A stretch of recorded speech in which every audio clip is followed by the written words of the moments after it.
The moment I saw the flashing red and blue lights bouncing off my front windows, I knew this was no ordinary neighbor drama. I stepped onto my porch just in time to see Karen, the self-proclaimed queen of the HOA, practically dragging two officers up my driveway, one arm flailing and a Ziploc bag clutched in the other. She was screaming loud enough for the whole street to hear. "There it is right there. He is a drug dealer. I caught him red-handed." She pointed at a small plastic bag, half buried near my mailbox, her face lit with the triumph of a conqueror. Neighbors peeked out from behind curtains whispering. Some even filmed on their phones. What Karen did not know, what nobody here knew, was that I was not some random homeowner. I was a DEA special agent who spent the last 8 years dismantling cartels, so framing me with a baggie of cheap street junk was not just reckless, it was suicide. I tightened my jaw, forcing down the laugh bubbling in my chest. If Karen thought she had just scored a win, she was about to find out that she had just detonated the worst mistake of her life. 2 weeks earlier I had moved into Willow Creek Estates, a pristine manicured neighborhood that marketed itself as the safest place to live on the east side. The houses were identical in that comforting corporate suburban way, with bright green lawns, flower beds lined with solar lights, and mailboxes shaped like little birdhouses. It was perfect for someone like me laying low while working a sensitive undercover case at a nearby port. My cover story was simple: recently transferred accountant, quiet, introvert, no drama. The first few days had been blissfully uneventful until the HOA president introduced herself. Karen wore a pressed pink polo shirt, white khakis, and a name tag that read Community Wellness Coordinator, a title she had clearly invented for herself. Her smile was stretched tight over teeth that seemed just a little too sharp. She informed me that Willow Creek had strict standards and that the HOA took them very seriously. She handed me a binder thick enough to stop a bullet and told me to read it cover to cover. I thanked her politely, mentally noting that her overzealousness was something to watch. The first fine came 3 days later, a yellow slip pinned to my door citing me for failure to remove nonconforming flora, referring to the potted cactus I had placed on my porch. I laughed it off, paid the $50 fine, and thought that would be the end of it. It was not. Over the next week citations piled up. Grass too long 3 inches over code. Mailbox too faded. Trash can visible from the street for more than 4 minutes. Each fine came with a knock at my door, Karen standing there with a smug smile and a new absurd complaint. But it was not just the fines. I noticed Karen hovering outside my house at odd hours, pretending to jog, but always slowing down as she passed my windows. She would talk loudly on her phone about how some people were bad for property values. I caught her peeking into my backyard more than once, her little dog yapping as she tiptoed along the fence line. It would have been funny if it was not so invasive. My instincts kicked in. This was not just nosiness. Karen was building something, a case in her mind, a story where she was the righteous hero rooting out evil from her perfect community. The final straw came on a bright Saturday morning. I had just finished mowing my lawn when I noticed a disturbance by the mailbox. A small hole freshly dug and something glinting in the dirt.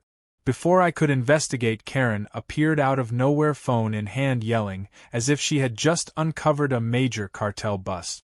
I bent down and brushed the dirt aside, revealing a plastic bag with a few sad-looking white pills. It was so sloppy, so amateurish, that I almost felt insulted. The cops arrived quickly, obviously tipped off by Karen, who had probably been dialing them the second she left her house. She stood with the officers, acting like a star witness. I played my part, feigning confusion, stammering about how I had no idea where the drugs came from. The officers looked skeptical but procedural. They took photos, bagged the evidence, and started asking me standard questions. Karen chimed in repeatedly, offering unsolicited commentary about how she had seen shady people coming and going from my house, and how she always knew something was off. Inside, my head gears were turning. I had everything I needed. What Karen did not know was that my entire property was wired with high-definition motion-activated cameras, a precaution from my past busts, and that every second of her little excavation had been recorded. Even better, I had an encrypted bodycam hidden in the porch light capturing her planting the evidence and staging her fake discovery. My plan was already forming. As Karen continued her performance, I fought the urge to smirk. She was so certain she had won that she could not see the trap closing around her. Her downfall was going to be spectacular. But for now I played along, letting her dig her own grave one dramatic lie at a time. I could see neighbors whispering nervously, watching from their porches, unsure whether to believe her or me. That was fine. They would soon have front row seats to the most satisfying public takedown Willow Creek had ever seen. The officers eventually told Karen to step back so they could question me privately. As she strutted away, her ponytail bobbing smugly, I caught a glimpse of her dog lifting its leg on my lawn. Perfect. Even her dog was a little tyrant. I shook hands with the officers and invited them inside.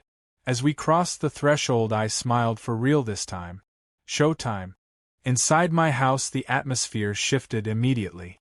The two officers who had been borderline suspicious outside now stood awkwardly as I closed the door and turned toward them. Without a word, I walked over to the living room console and pressed a hidden button behind a framed picture. A soft click sounded as the wall panel slid aside, revealing a small high-tech security station complete with multiple monitors and a recording hub. Their eyes widened.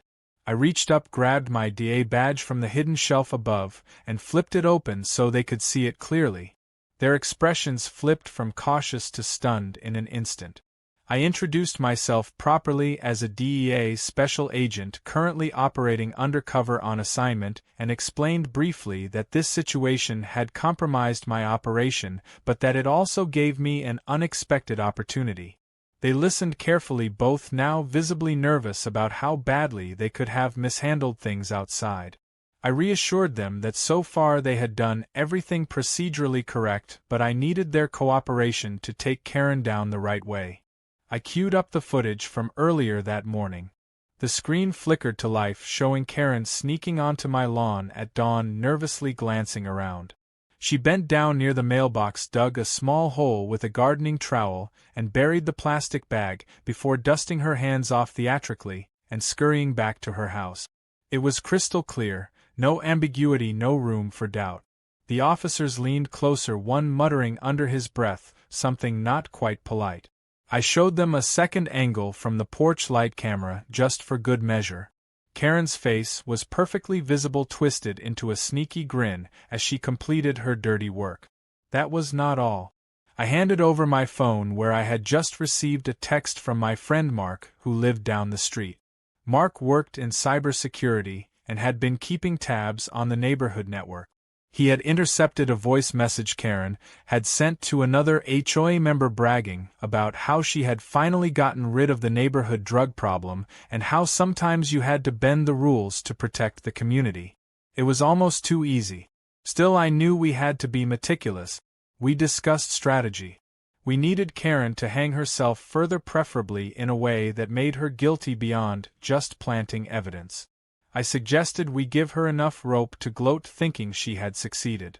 The officers agreed and promised to start preparing an official report to escalate to the local district attorney. Meanwhile, I made a few quiet calls to my own agency contacts to let them know there had been a small change of plans. Originally, my assignment here was to monitor smuggling activities through the local shipping yards, but sometimes real life handed you an unexpected bonus mission. For the rest of the day I played dumb. I mowed the lawn again, waved to neighbors, acted jittery when Karen strutted by on her evening walk, smirking triumphantly. She kept her distance, but I could feel her vibrating with satisfaction like a dog that had finally buried its favorite bone. That night I met secretly with Officer Daniels and Officer Ruiz, the two officers who had responded earlier. We agreed to set up a formal emergency HOA meeting under the pretense of neighborhood safety. We made it sound like a celebration. Karen would be invited to lead so she could bask in her fake glory, unaware that she would be walking straight into a fully documented arrest. The days leading up to the meeting were a strange balancing act. Karen became unbearable. She stood in her driveway chatting loudly with groups of HOA loyalists, spinning wild stories about my supposed drug empire. According to her, I was running some kind of major operation from my garage, and my visitors were clearly criminal associates. Of course, I had no visitors at all except the occasional Amazon delivery. I overheard snippets about how she had always suspected I was shady because I did not participate in neighborhood potlucks, and because my grass looked too healthy, like I was hiding something under it. If the situation were not so serious, it would have been hysterical. What Karen did not realize was that her constant gossip was making her look increasingly unhinged to the quieter majority of residents. People who had lived in Willow Creek for years started whispering that maybe Karen had gone too far this time. I saw glances cast my way that shifted from wary to apologetic. Seeds of doubt were sprouting, and I watered them subtly by continuing to act polite, reserved, and just a little embarrassed whenever I crossed paths with anyone. It was all about letting Karen spin out her narrative without any real opposition until it collapsed under its own weight. Meanwhile, I upgraded the security around my property, not because I was worried but because I needed a failsafe. Extra cameras, motion sensors linked directly to my agency network, even a couple of hidden audio bugs placed strategically around my front yard. I had no intention of letting Karen slip away on a technicality. Every word, every move was being logged. I even made sure to document the growing pile of HOA notices that continued to appear on my door, each more ridiculous than the last. My favorite was a violation for improper mailbox posture, citing that my mailbox leaned 1.3 degrees to the left, a violation punishable by a $75 fine.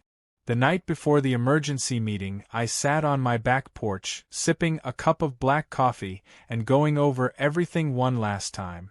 Karen thought she was about to be crowned neighborhood hero, maybe even get her own little plaque installed in the clubhouse. Instead, she was about to face public humiliation, the kind that would make her name infamous, not just in Willow Creek, but probably in the local news.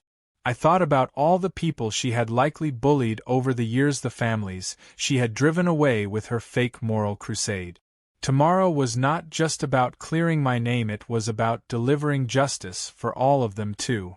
As I finished my coffee, I caught movement out of the corner of my eye.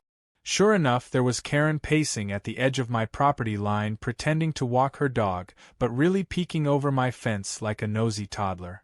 I smiled to myself, letting her see me wave casually before turning back inside. Let her think she had won. Let her wallow in that false victory for one more night. Because when the sun rose tomorrow, it would not just be another day in Willow Creek Estate. It would be the day Karen learned the hard way that some people are not meant to be messed with. And I was about to teach her that lesson in front of everyone she had ever tried to impress. The morning of the emergency meeting arrived with a buzz of excitement in the air. Willow Creek Estates had never seen this much activity outside the annual bake sale. Cars lined the streets earlier than usual, and neighbors gathered in clusters, whispering and exchanging rumors about the big announcement Karen had promised to unveil. I played my role perfectly, keeping my expression tense, my body language guarded. Karen strutted around the clubhouse parking lot like a general before a victory parade. She wore a red blazer today, probably her idea of power dressing, and carried a thick folder stuffed with documents she clearly intended to use as props for her speech. She was so convinced of her upcoming coronation that she barely noticed the two unmarked police SUVs parked discreetly near the tennis courts. Inside the clubhouse, the air was electric. Rows of metal chairs had been set up facing a makeshift podium draped in an American flag.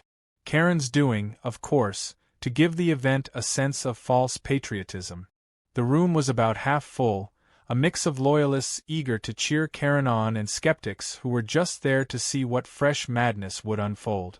I took a seat near the back, keeping my head low and my baseball cap pulled down just enough to appear sullen and defeated. It was important Karen still believed she had broken me. At exactly 10 o'clock, Karen clapped her hands for attention and marched to the podium. She tapped the microphone several times even though it was working fine and launched into a rambling speech about community values, vigilance, and the importance of standing up to criminal elements even when it was uncomfortable. She framed herself as a lone soldier battling evil, casting sideways glances at me every few minutes to really hammer the point home. She even wiped away a fake tear as she described the danger she had put herself in to protect the neighborhood's children. The neighbors exchanged glances, some nodding, others fidgeting awkwardly. It was clear that Karen was losing her audience the longer she spoke. Her melodrama was suffocating. Finally, when she reached the crescendo of her speech, she theatrically pulled out the baggie she had planted on my lawn, now carefully sealed in an evidence pouch. She held it up like a trophy, her voice shaking with fake emotion as she declared that thanks to her bravery the community was safe again. That was the cue.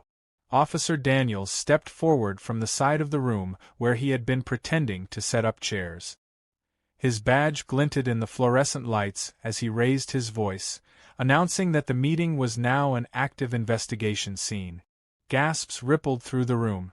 Karen blinked, confused, her hand still clutching the evidence pouch in midair. Officer Ruiz approached from the other side, flanking her with calm authority. They informed Karen that she was under investigation for evidence tampering, false reporting, harassment, and obstruction of justice. At first Karen tried to laugh it off, waving her hand and declaring there must be some mistake. She pointed at me, yelling that the real criminal was getting away. Her voice rose in pitch, hysterical now, as Officer Daniels calmly handcuffed her. The evidence pouch slipped from her fingers and hit the floor with a soft smack. The room fell silent except for Karen's shrieking protest. It was a beautiful moment, the kind of raw, unscripted justice that no amount of spin could undo. The neighbors watched in stunned silence as Karen was led out of the clubhouse. A few people began whispering excitedly, others pulling out their phones to record the spectacle. As she passed by me, Karen locked eyes with mine, pure hatred burning in her glare. I met it with a cold, steady look. For a split second, I saw something crack inside her, the realization that she had not just lost, she had destroyed herself. It was not anger that filled me in that moment, but a quiet, complete satisfaction. Once Karen was in custody and the clubhouse began to empty out, I met with Officer Daniels and handed over copies of all the surveillance footage and recordings I had compiled. The case against her was airtight, and there were already plans to interview every neighbor she had targeted over the years. As the investigation unfolded, we discovered even more evidence of Karen's reign of terror. She had filed dozens of false complaints against families she did not like, accused teenagers of vandalism without proof, even tried to blackmail the previous HOA president into resigning so she could take power. The HOA board, now thoroughly disgraced, dissolved itself within days. A temporary oversight committee was appointed by the city to manage the community until a new election could be held. I declined every suggestion that I run for president. The last thing I wanted was to swap one nightmare for another. Besides, I had other work to get back to once this sideshow wrapped up. News of Karen's arrest spread like wildfire. Local news stations ran segments titled Vigilante HOA President Arrested in Shocking Frame Job. Social media exploded with memes of Karen's mugshot photoshopped onto superhero posters with captions like Captain Karen Defender of Overreach. My favorite was a doctored photo showing her trying to scale a neighbor's fence with the caption, "No law too small, no privacy too sacred." The story even caught the attention of national outlets who ran it as a light-hearted human interest piece. In the weeks that followed, life in Willow Creek Estates changed drastically. The fear that had once hung over the community like a smog lifted. People started holding real community events again, casual barbecues and kids' bike parades without worrying about arbitrary fines or surveillance. Neighbors who had barely spoken to one another before bonded over shared relief. A kind of solidarity grew from the ashes of Karen's reign. As for Karen, she faced multiple charges with serious consequences. Her attempts to paint herself as a victim fell flat when confronted with overwhelming evidence. She tried to mount a defense claiming she was acting in the public's best interest, but it only made her look more delusional. Eventually, she accepted a plea deal that included jail time, hefty fines, and a permanent ban from serving on any community boards or associations. I stayed under the radar as much as possible, content to let the neighborhood heal on its own. Every once in a while someone would stop me on the street and thank me in hushed tones. I always waved it off, insisting I was just lucky to be in the right place at the right time. But deep down, I knew the truth. Sometimes justice does not come with a grand jury or a SWAT team. Sometimes it starts with a nosy neighbor, a plastic bag, and the patience to let a villain destroy themselves one bad decision at a time. The fallout from Karen's arrest was even bigger than anyone expected. In the first few days after the meeting, the HOA board tried to salvage their reputation by issuing formal apologies, but it was like throwing a teacup of water onto a forest fire. Nobody trusted them anymore. Residents demanded a full audit of the HOA's activities over the past 5 years, and what emerged was even worse than the rumors. Karen had been using HOA funds for personal expenses, disguising them as community improvement. She had hired her friends for fake landscaping contracts, filed bogus repair claims, and even billed the HOA for her personal travel expenses under the pretext of attending national HOA conventions. It turned out there were no conventions, just beach resorts and spa weekends for Karen and her little circle of loyalists. As the investigation widened, the city's Department of Community Affairs got involved. A full audit team was sent to Willow Creek, and the more they dug, the more they found. Falsified records, improper elections, and intimidation tactics against anyone who dared run against Karen in previous years. Several of her closest allies resigned before they could be formally removed, but that did not save them from legal trouble. Civil suits popped up like mushrooms after a rainstorm. Homeowners who had been unfairly fined or harassed banded together to file a class action lawsuit. It was no longer about one bad neighbor. It was about years of abuse finally being dragged into the light. Meanwhile, Karen's own situation was deteriorating fast. Sitting in county jail awaiting trial, she apparently tried to rally other inmates into forming a facility improvement committee, demanding better conditions. She got shut down so hard by the prison warden that the story leaked to the press, giving everyone yet another round of schadenfreude at her expense. Her attempts to play the martyr only made things worse. When she hired a high-priced defense attorney to argue that she was mentally unfit to stand trial, it backfired spectacularly. The court ordered a psychological evaluation, which concluded that while Karen exhibited extreme narcissistic tendencies, she was fully capable of understanding right from wrong. In other words, she was just mean, not insane. Back in the neighborhood, things took a surprising turn. Without the HOA's oppressive rules breathing down their necks, people actually started taking more pride in their homes, not less. Front yards bloomed with colorful flowers, kids played in sprinklers, homemade lemonade stands popped up on street corners. The atmosphere changed from Stepford wife creepy to lively and authentic. A group of long-term residents organized a block party to celebrate the new era. They even joked about creating a new HOA motto: freedom, not fines. Someone designed t-shirts with a cartoon of a broken clipboard and the words "No More Karens in Willow Creek." I was dragged to the party despite my protests, and ended up flipping burgers while neighbors who had once avoided me lined up to shake my hand. Despite the goodwill, I remained cautious. I knew from experience that public opinion was fickle, and it would not take much for someone else to get power hungry. That is why I quietly met with a few of the most level-headed neighbors to help draft a new set of community guidelines, ones based on basic courtesy and fairness instead of Karen's draconian rules. We kept the essentials like no parking on sidewalks, but scrapped the ridiculous ones about lawn color shades and mailbox angles. We even included a clause stating that no future HOA official could act unilaterally without majority approval from homeowners. Democracy finally returned to Willow Creek. One afternoon about 2 months after the infamous meeting, I got an unexpected delivery. A large cardboard box with no return address sat on my porch. Suspicious, I checked it carefully, first instinct always kicking in. When I opened it, I found a massive life-sized cardboard cutout of Karen dressed in a jail jumpsuit with a cartoon speech bubble saying I got busted. Attached was a handwritten note from the neighbors thanking me for standing up when they were too scared to. I laughed so hard I nearly dropped the thing. Against my better judgment, I placed it on my porch for a few hours where passing cars honked and people doubled over in laughter. Even the mailman gave me a thumbs up. It would have been easy to feel smug or victorious, but honestly I mostly felt relieved. Willow Creek had become a powder keg, and if Karen had not been stopped, things could have gotten much worse. I knew from my professional experience how small tyrannies sometimes escalated into bigger dangers if left unchecked. In a way, I was lucky that the worst she managed was a sloppy drug planting instead of something truly destructive.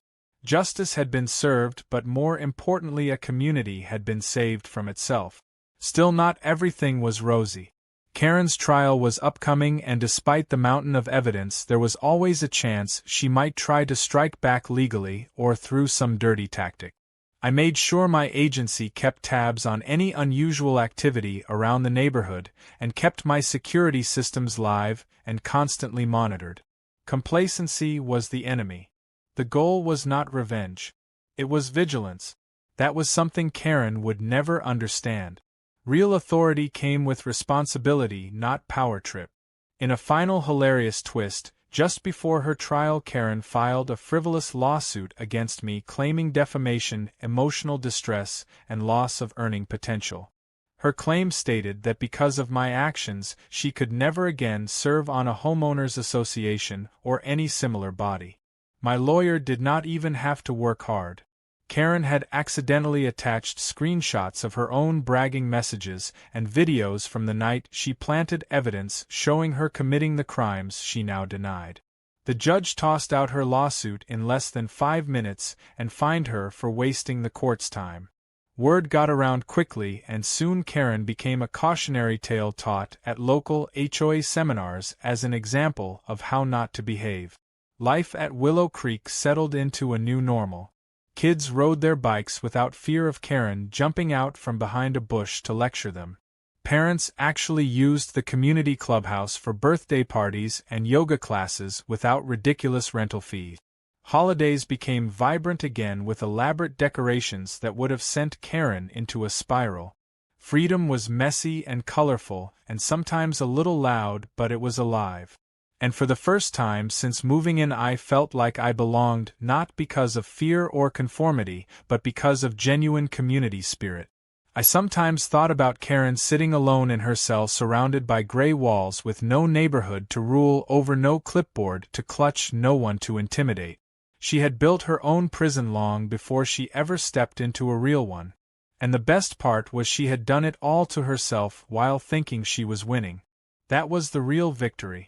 Not the headlines or the memes or even the trial, but the simple truth that when given enough rope, people like Karen always find a way to hang themselves. And all it took was a little patience, a steady hand, and a front row seat to watch karma work its slow, beautiful magic. The morning of Karen's trial arrived on a cool, clear day that felt almost too perfect for what was about to unfold. I drove to the courthouse early, not because I had to, but because I wanted to watch every second of it.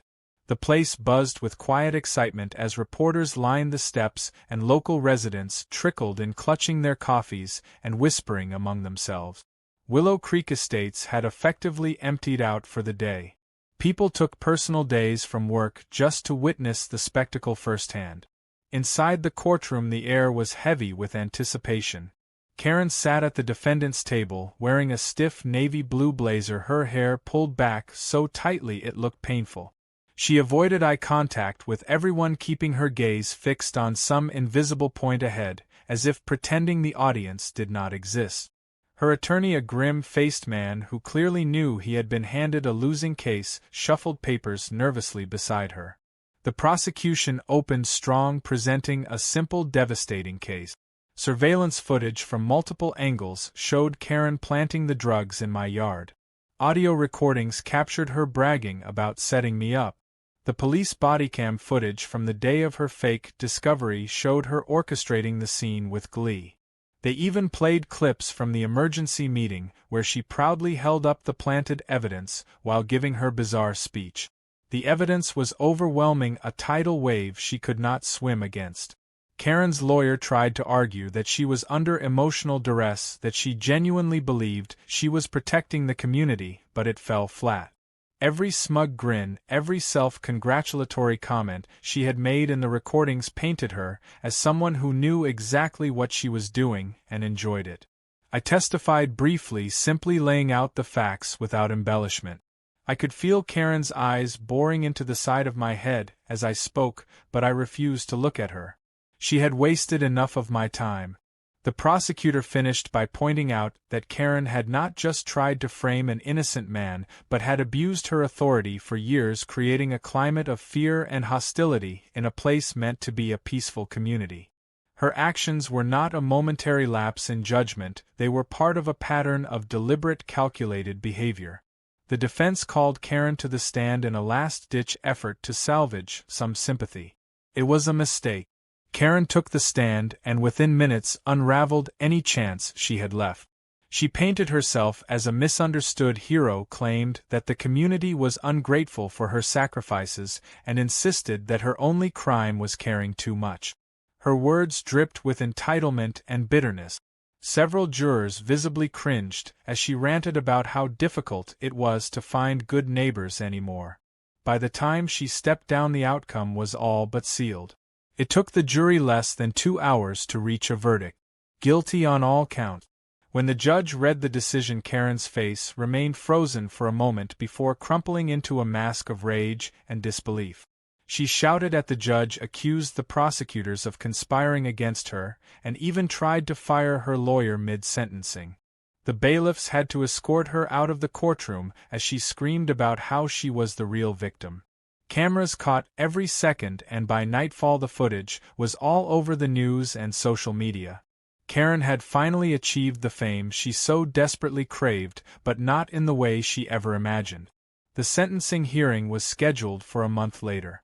In that time, Karen's story became legend. Memes flooded the internet.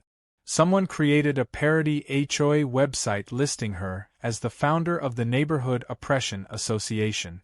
Late-night talk shows made jokes about how even prison wardens were probably forming support groups to deal with her. Willow Creek residents basked in the afterglow of vindication, but they also moved forward, determined not to let one person's tyranny define them. When sentencing day arrived, the courtroom was again packed. The judge sentenced Karen to 5 years in prison with no possibility of parole for at least 3 years, citing her complete lack of remorse and the damage she had done to the community. In addition, she was ordered to pay substantial restitution to the victims of her harassment, including fines, damages, and court costs. The final blow came when the judge barred her permanently from holding any position of authority in any homeowners association, condo board, or similar community organization for the rest of her life. It was poetic justice at its finest. After the sentencing, neighbors gathered outside the courthouse cheering and clapping as the bailiffs led Karen away in cuffs. I stayed back watching quietly from a distance. I felt no joy in her misery, only a deep sense of closure. Karen had built her kingdom on lies, manipulation, and fear. And in the end it had collapsed under its own weight, just as it was always destined to. Life at Willow Creek continued to blossom without her. The community elections held a few weeks later were light-hearted and democratic. People actually campaigned with funny posters and homemade slogans.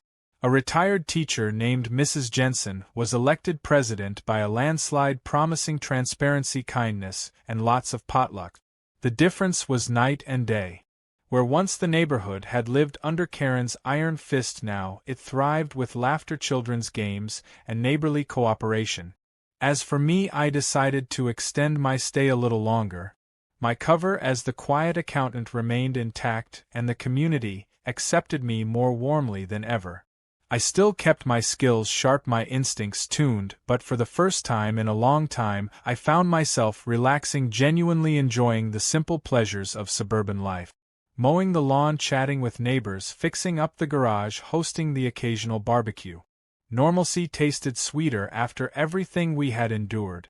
One evening as the sun dipped low over Willow Creek, I sat on my porch, a cold drink in hand, and watched as kids chased each other down the sidewalk, chalk drawings blooming on driveways. Across the street, Mrs. Jensen planted new flowers by the clubhouse sign, a project the entire neighborhood had voted on. The clubhouse itself now hosted art classes, family movie nights, and book clubs instead of closed-door meetings and secret fines. It was not perfect. No place ever is.